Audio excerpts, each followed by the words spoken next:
Do not let the life that you have already had, the people that you have already surrounded yourself with, the money that you've previously made, determine what you are capable of doing in the future.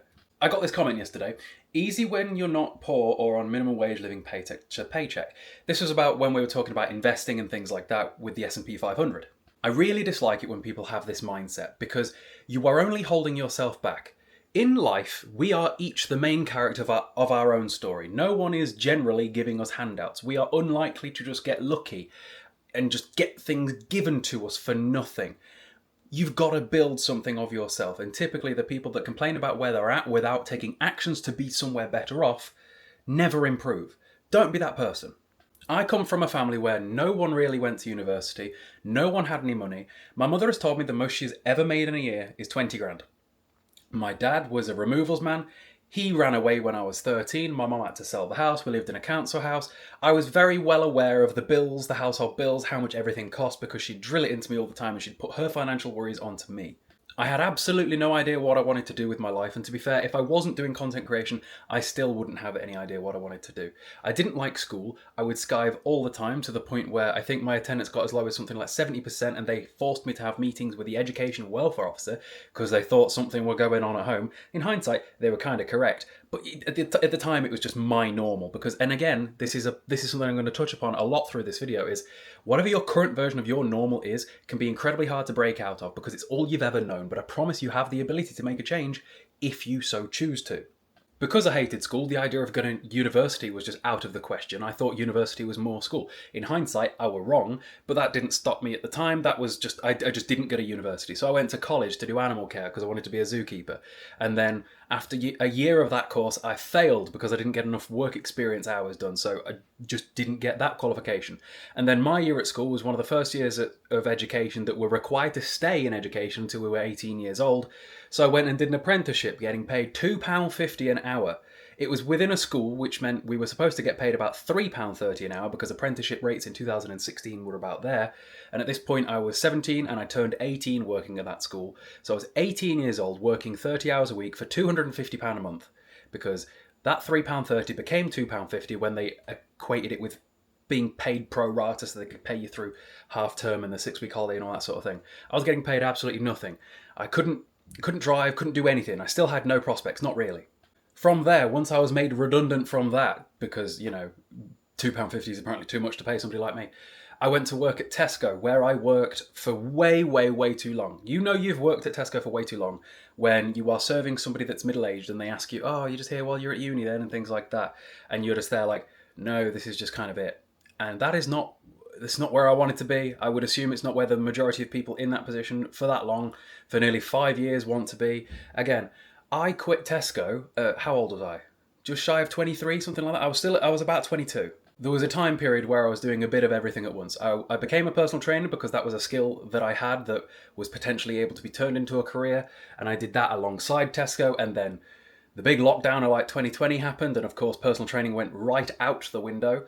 So I was just working at Tesco again, and then I started doing the social media stuff, and then that ended up blowing up, and I was able to quit Tesco, and so far anyway, kind of live happily ever after. But the point is that it doesn't matter where you have been, you are capable of turning it around. You absolutely are, I promise. But if you are the sort of person that hears about somebody else's success or somebody else talking about how to make something of yourself, and your first response is, oh, it's easy to say that if, or look, or anything along these lines, anything negative, anytime you do that, you are decreasing your own chances of actually succeeding. If you will not back yourself, who is going to? No one's coming to save us. We are all ending up at some point dead. We have got to make the decisions that make us happy and get us where we want to be along the way, or else, what was the point? If I can't do anything else with this channel, if I can't help you grow your social medias or anything like that, all I would love to be able to do is convince someone out there that you are capable of turning your life around and becoming something that you just never thought was for you. And trust me, I thought that it was just that people that had money weren't me, and that it couldn't be me because why would it? No one I knew had money, no one I knew went to university, no one I knew did anything successful ever. When I first became a personal trainer and I was told that the minimum rate for a personal trainer is £25 an hour or £100 per month for a client that pays to see you once a week, and I was like, How can anyone afford £100 a month? That is an unbelievable amount of money. In reality, £100 a month to the majority of middle-aged adults that are actually going to actually hire a personal trainer is nothing. Most people will spend more than that on a week amount of clothes, food, alcohol, takeaways, etc. If the next time you are driving around, you look at the cars that are on the road, if you see a car that's within about 3 or 4 years old, no matter how good or bougie that car is, it's probably at least £200 to £300. When you actually look at the nice ones, so your Audis, your Mercedes, your BMWs, or your higher end of the other cars, now you're looking at hundreds and hundreds of pounds per month if it's within the last few years. People will spend a ton of money on things that they don't need to impress people that don't care. People will spend so much on this, but not actually recognise that they could be doing something better. For example, at 18 years old, I was spending £107 a month on a Suzuki Swift because I wanted to learn to drive in that. But I couldn't actually afford to learn to drive, so it just sort of lived on the drive and I'd go out with my mother occasionally. And then eventually I was able to learn to drive. But the point is I was being paid £2.50 an hour, 250 quid a month, and 100 of that went to my car. I lived at home. Thankfully, my mother didn't charge me rent, so I got lucky there, but I couldn't have afforded to pay her anything even if I did. If I'd have earned more, I'm assuming she probably would have charged me rent. But at the time, I wanted to learn to drive, and that was what I was willing to put my money aside for to make it happen. And that is the case here. If you want something to happen, you will make it happen. You will find a way. Let me show you how, theoretically, based upon the historical returns of the S&P 500, you could make yourself a millionaire with just £100 a month if you stick £100 a month in the S&P 500 from 18 to 65. 65 being the current retirement age in the UK, which is why we say that. Ideally, yes, we'd all like to retire a little bit earlier, but this is just bare minimum levels of effort in terms of saving here. And again, this is a hypothetical. It's not guaranteed to happen. I'm just saying that based on history, historically, the S&P 500 has returned 10%. It's where I put my money. I would advise you guys to do your own research, hire a professional if you can, but this is not financial advice, this is hypotheticals. Let me show you. Okay, so your starting amount is £100, and for 47 years, the age difference between 18 years old and retirement age at the moment of 65, with an average return rate of 10%, it actually averages a little bit higher than that if you take a look. But then you're putting in another £100 a month, $100, doesn't really matter. It could be 100 Lego bricks. The numbers would remain the same after the fact. And at the beginning of the month, you're going to do that. Now watch this. If I come over here, this is how much you would have by retirement age at 65. 1.1 million. You yourself over your lifetime would have put in 56,400, but total interest is sat at 1,054,000. That's 1,054,000 simply for putting away £100 a month for your entire adult life and being patient. If we look at these middle columns here, right, the middle column represents how much interest it's gaining each year because it's exponential, it's compounding each time. The bigger the number at the end of the year, plus 10%, the bigger the number that you get next year. Your first million comes in very slowly. Your second million comes in much sooner after the fact. Like, for example, let's just show you that as a hypothetical. So, assuming you put in the bare minimum for your entire life of £100, at 47 years of doing that, well, 46 years technically, you'd have £1 million, right? Now I've changed it from 47 years to 53 years, bearing in mind that you actually hit your million after, 46 years. So from 46 years of putting away £100 a month with an average return rate of 10%, you get to be a millionaire at the age of 64.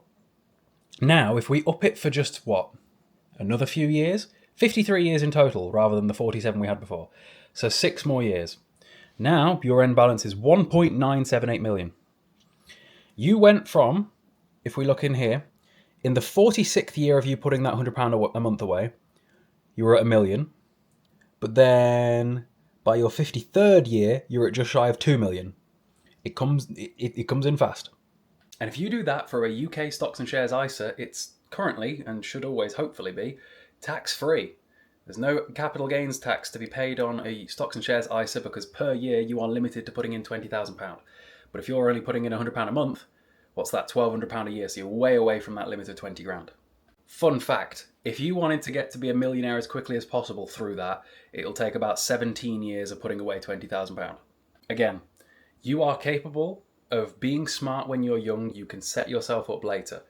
65 if you're 18 sounds like a really long way away, I know. My mother, though, is currently 64 years old. And again, she's never had any money. But do you know what she does do? She smokes like a chimney. Completely. Through lockdown, because she was a high-risk person, she wasn't allowed to leave the house. And I worked at Tesco, so I was always leaving the house. And I would be the one that had to buy her cigarettes and her tobacco and all that sort of thing. And she was spending at least £125 a month on that, as somebody that, self-admittedly, is broke. And she smoked from the age of 13. If instead of that, she put the money in something that makes her money, she'd be a millionaire by now. But she isn't.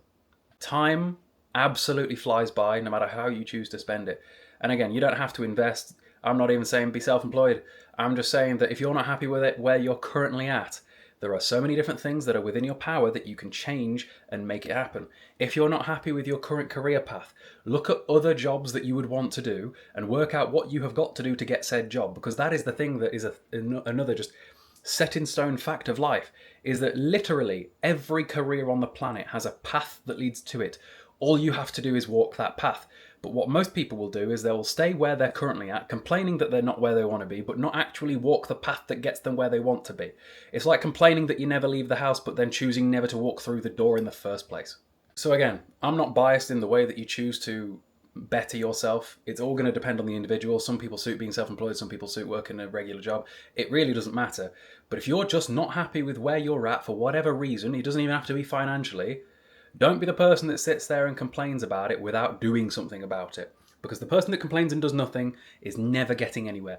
Generally, the person that sits there and complains full stop, even if they do a little bit of something, are still not getting anywhere. It's the people that are proactive and positive and speak positively about themselves that are typically the ones that manage to get from A to B. See, it's interesting, right? I remember having a similar conversation like this with one of my old personal training clients. If I remember the story correctly, right? If any of you guys are were watching T Martin and the whole CSGO lottery thing way back in the day, one of my old personal training clients was one of the developers that helped build the platform that they hosted that on, if I was correct with my story here. And this dude got paid pretty handsomely for that, because you've got to remember these were YouTubers in their absolute peak at the time. And again, this is a solid decade, probably a decade and a half ago at this point. I don't know what year it was, but really early on. And he put the money that he got paid from that into Bitcoin back then. Dude is my age and pretty set. And I remember him having a conversation with me back when he hired me, because I was still struggling at the time to get my head around people being able to afford £100 a month. And he was like, look, Cayle, people have got money. It's not everyone, sure. But if you're always around people with no money, of course you're going to think that people don't have money and that there's no one out there with money. But trust me, if you walk into a room where whatever you earn in a year is what these people earn in a month, you very quickly learn how much money is out there and that there are things that you can do to make that happen. And I was like, good point.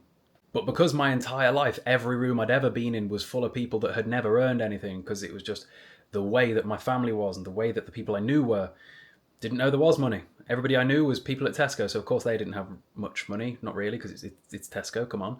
And the people in my life never had good jobs or nothing, so I didn't exactly have the guidance. It wasn't until I met my partner and her family that I discovered, oh my god, these people can have money, and it's like there is money out there. I remember when I heard the salary that my partner got for her first job straight out of uni, I was like, oh my god, that is more than my mother's been paid in her life. What the hell? And it's like, if I was to quit this today, I could go and get that job. It would take me a few years. I'd have to go to uni first, but the path to do it is there. I just have to walk it, So please, back yourself, because no one else is gonna. And on that same note, with my partner and a family, I remember, I've told this story a couple of times now, but I'll tell it again, because there's always new people here. Speaking of which, if you haven't already, please do subscribe. We've got a spot on the wall back there for a future silver play button. When me and my partner were in the early days, I went on holiday with her family. And I was under the impression that I was going to have to pay my way on this holiday, even though I was working at Tesco. And this was a pretty bougie holiday, because obviously it was their holiday that I was just tagging along on. And I was like, right, I'm going to have to track everything that I eat and drink this holiday so that I have some idea what I'm going to have to give back money-wise when we get home. So, let me show you this. In 2019, I made a note on my phone where I tracked everything that my partner's family paid for on my behalf while we were on holiday, because I was under the impression that when we got home, I was going to need to pay them back.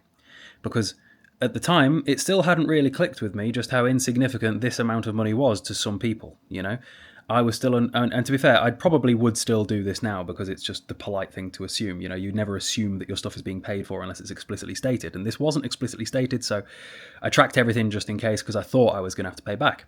So, for example, each one of these is a different day. So, like, I would have Cokes for €3, pizza, €10, Coke, baguette, €31. I tracked every single thing per day, keeping track, picking and choosing. Like, this was the sort of person I was. I didn't have much money, so it's like I needed to be careful what I was spending because when I was working at Tesco, I was getting paid like 280 quid a month at that point because I was only working part-time and I never did overtime because I absolutely hated the job.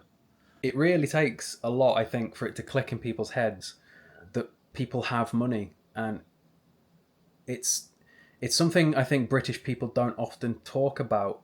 There's like a, what's the word? There's like a barrier to talking about money that some people have, but I think that the more that people do, the more educated people can be and realistic people can be and understand that you can do it, you know? People's counter argument is always, oh, but not everybody can be well off. Not everybody can earn the money. Okay, but you're not everybody. You're you. And why can't it be you?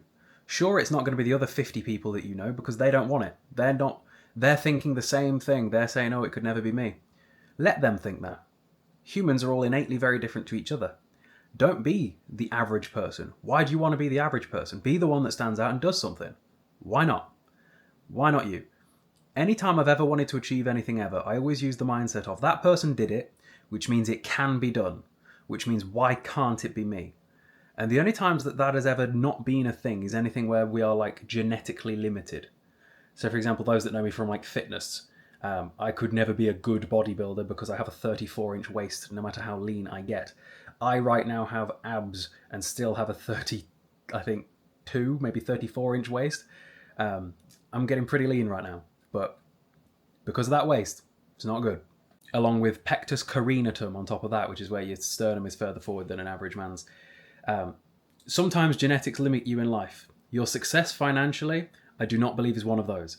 Your circumstances and your environment may shape the belief system that you may have around money and make it harder for you to achieve it because you're in your own head about it, like I was, and like so many currently are. But I promise that if you can just rewire your thought process to be more self-positive about where you're at and the realistic approach that, yes, there is money out there. Yes, it is not the majority of people, but if other people have done it, why can't you? If people have walked the path is walkable. Do it yourself. Those that have followed me for a decent amount of time know that like the family member I was always closest with was my nan. And my nan was always very concerned about where I was heading in life. The fact that I was a grown-ass adult, I had no prospects, no qualifications, not really anyway, and was just working at Tesco for the majority of my adult life, living at home with my mother, getting paid 280 quid a month. She was worried about where I were going and the success and stuff like that. So sometimes you do have people that back you. She backed me. Then she died before I really... I mean, no, that's not quite true. I had bought a house before she died, so I feel like that was at least a sign that, you know, she should be able to read in that there was success. See, my nan was 94 when she died. And sadly, she stopped progressing with technology at about the time that the internet went mainstream. Like, for genuinely about 30, 40 years, she's just not kept up. So, like, she doesn't understand the internet. She wouldn't know how to use a computer or a laptop or anything like that. She doesn't know how to use a mobile phone. She had a Nokia 3310. Didn't know how to use it. Even at death. She had it for like 15, 20 years. Couldn't do it. And there are so many things in between the internet's creation and the way that I make my income that you have to understand to get to where I am to understand it. So towards the end, she kind of thought I was a criminal because she couldn't understand how I was making the money. But I think in the end, she understood at least that I'd done all right for myself and that it were going to be okay. So maybe you guys have got someone in your life that does back you, that does believe in you, even when you potentially don't or don't see a way out. But you can do it. You can make that person proud even if they're not around anymore. Just every single day, work out what you need to be doing to be going in the right direction. Let me show you something. I have this spreadsheet on my PC that I use to make sure that I'm creating as much content as I need to be creating. Each time I tick a box is another video that I've created that day. Ticking that box makes me happy. It's a dopamine hit. It is a sign that I'm going in the right direction. Achieving larger goals is typically a result of checking these boxes day in, day out. For example, if your goal is social media, nobody just wakes up with 10,000 followers unless they went super viral overnight. Nobody just gets there straight away. They have to achieve the smaller goal of 100 followers 1,000 times, or 100 or 10 followers 100 times, depending on whatever the goal is. You set these smaller goals each day. You create the checkboxes, whether it be literally like I do or like in your head, and make sure that every day that you are checking something off to be moving in the direction that you want to be moving in. Look where you want to be. Look at the path that is required to get there. And then every day, take the steps required to be walking that path. It's a good analogy. I like it. Anyway, hopefully this video motivated somebody, and I'll see you in a bit. And again, the investing thing is just an example of a hypothetical of how it could work, how it has previously worked, and hopefully will continue to work on for me. But I can't guarantee it. I'm not a financial advisor. Do your own do your own research. Hire a professional where possible. This is just educational or entertainment purposes.